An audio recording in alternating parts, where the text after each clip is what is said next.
Je m'en vais te raconter une histoire.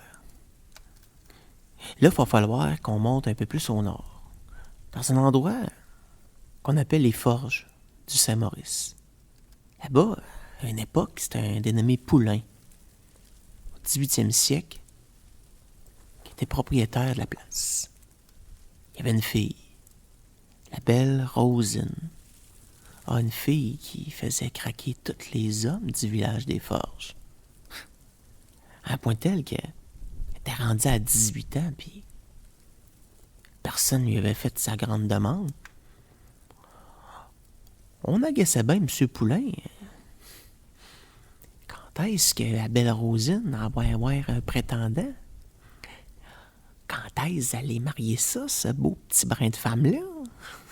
Autour d'une partie de cartes, le père Poulain était plus capable de les entendre, puis il a décidé qu'elle allait leur fermer le clapet. OK, garde, on va en trouver un prétendant, puis ça sera pas n'importe lequel. Ça va être celui que le jour de Noël lui apporte la plus belle paire de sabots pour ses pieds tout fins. Celui qui aura les plus beaux sabots, qui font briller les yeux de ma fille, ben, c'est celui-là qu'elle mariera. La nouvelle a couru aussi vite qu'une coulée de fonte. Ça a mis du feu dans la place, c'est le cas de le dire. Ça en a allumé deux particuliers. François Beauchemin, 20 ans. Et lui, il était amoureux, là. Il était amoureux, la belle Rosine, mais c'était la fille du patron. Lui, un simple ouvrier, penses-tu vraiment qu'il aurait la chance de marier la belle Rosine? Mais là, c'était sa chance. Il allait faire la plus belle paire de sabots qu'elle aura jamais vue. Puis l'autre, Cyril Brunet. Ben, Cyril Brunet, il l'aimait pas, Rosine. Non. Mais il haïssait François, par exemple. Ah, il ne peut pas le sentir. Petit employé modèle, toujours disponible, jamais un mot plus que les autres. Juste pour le choquer, parce qu'il savait bien, lui, que le beau François, il ferait une belle paire de sabots, ben Cyril s'est mis en tête qu'il ferait mieux que lui. Que les deux hommes s'en vont, chacun de leur bord, pendant tous les mois de l'automne, à fabriquer leurs sabots. Bon, je dis chacun de leur bord. Faut dire que il y en a un qui travaillait pas bien fort. Cyril, c'était pas un travaillant. François, lui, s'affairait. Il s'affairait solide à part ça. Il sculptait chaque petite parcelle du sabot. Il fignolait les détails, mettait des motifs. Puis des fois, il regardait le sapin de Noël dans le coin. Il regardait le petit Jésus dans la crèche, puis il demandait « Fais que mes pauvres sabots soient les plus beaux pour elle. » Au même moment où il dit ça, ça cogne à la porte. Il a laissé son ouvrage, il s'est rendu à la porte, il a ouvert, c'était blizzard dehors. Il y avait de la neige, puis dans l'embrasure de la porte, ben, c'était un inquiéteux. Un vieillard à grande barbe blanche. « Mon brave, me permetteriez-vous de rentrer quelques instants? C'est blizzard dehors. » Bien sûr, hein. François Beauchemin, c'est un bon chrétien, t'sais. Il laissera pas un quiéteux dehors dans la tempête, mais qu'il le laisse rentrer au chaud.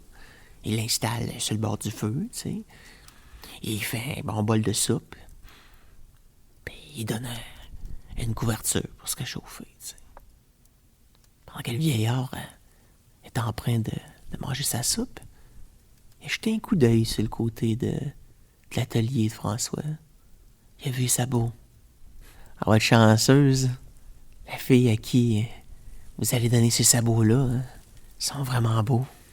Ah, pas sa chance-là, regardez les miens.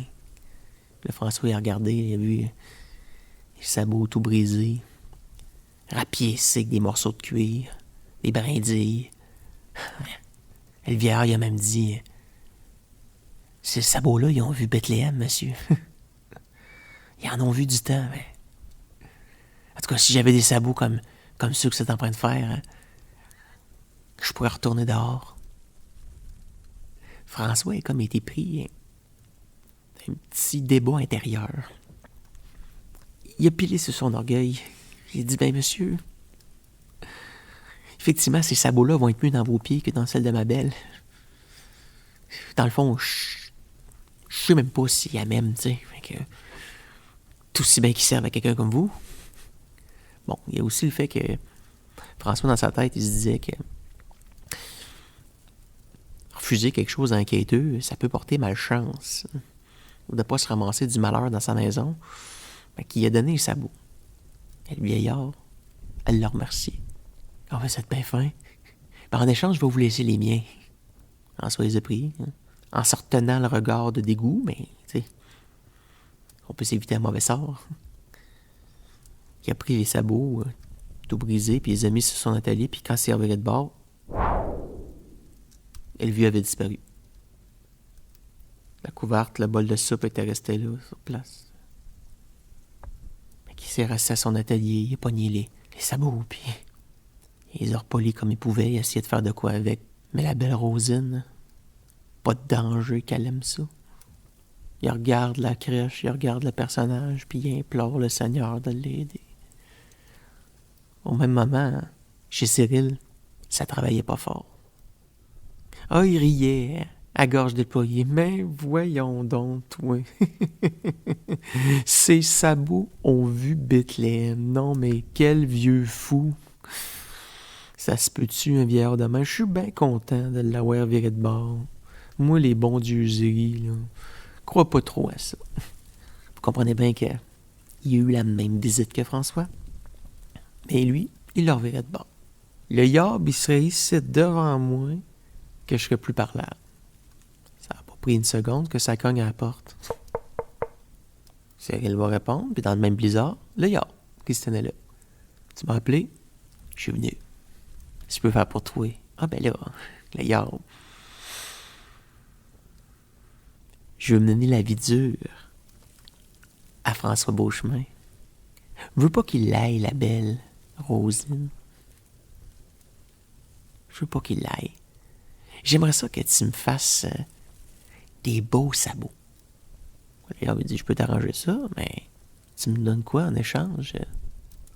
Ben, il dit, si Rosine apprend pour moi plutôt que pour François, je suis prêt à t'échanger mon âme à la fin de ma vie. Il avait dit, d'accord. À la fin de ta vie, si Rosine a accepté les sabots, je vais te chercher. Mais si elle l'accepte pas, ben, elle choisit François à la place. Tu pars sur le champ d'enfer avec moi. Pas de trouble. Moi, te faire les plus beaux sabots que tu n'auras jamais vus. Tu serais le servir pour offrir un verre au yab. Quand tu servir, le yab était parti. Ah, François Beauchemin, je vais t'avoir. Je vais t'avoir, François Beauchemin. Pendant ce temps-là, ça s'active fort au village. C'est quand même soir de réveillon. C'était messe au village. T'avais François, lui, qui était dans le fond de l'église avec sa boîte, avec ses sabots passables. Il savait bien là, que les gens le regarderaient faire sa demande avec ses sabots. Il était un peu inquiet. Qu'il a fait sa messe, comme il fait d'habitude, tu sais, puis quand il a dit au monde d'aller en paix, les gens sont passés chez M. Poulain, qui avait invité tout le monde à venir célébrer chez eux. Il faisait les choses en grand. C'était soir de première. On allait trouver le prétendant, la belle Rosine. François, il surveillait du regard Cyril.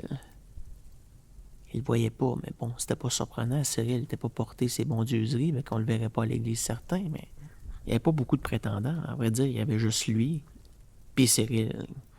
Mais là, Cyril, il se réveille chez eux, lui. Il a entendu les cloches de l'église, puis il fait « Puis il regarde autour de lui, voir si le yab avait laissé des beaux sabots. Mais non, il n'y avait rien. Il n'est pas de bonne humeur. Il ramasse une paire de mocassins qui traînaient sur le bord de la porte. Il sort, il s'emparge dans la neige, puis il échappe les mocassins.